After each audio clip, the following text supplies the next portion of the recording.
Hello everybody, I hope you're all doing amazingly well and welcome to another tutorial video. And in this video I'll be covering how to use Mod Organizer 2. So let's get right into it. I will be using Skyrim Special Edition as a sort of base for this tutorial as an example. So just follow my lead and all the basics should be set.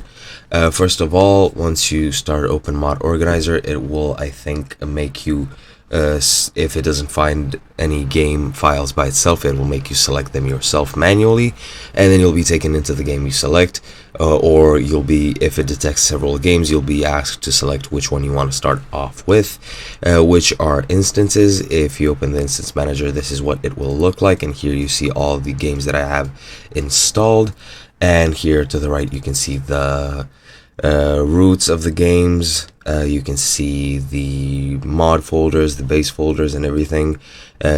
Keep them in mind since you will need them for later. You can also create new instances if you would so like. You can have several instances of the same game.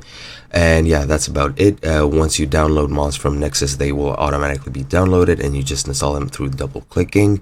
Another thing you need to keep in mind is the load order, since for most games you need to have a certain load order of mods, meaning that some mods need to be loaded after some other mods, which you basically just control by dragging and dropping. You can also use loot for Bethesda games and similar games.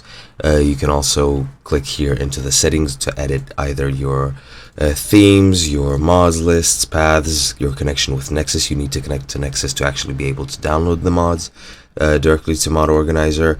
And yeah, it's in general pretty simple since most of it is automated.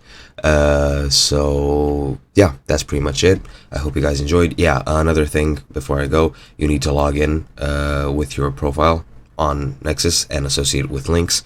So keep that in mind, and that's it from me. I hope you guys enjoyed, and I'll see you guys next time.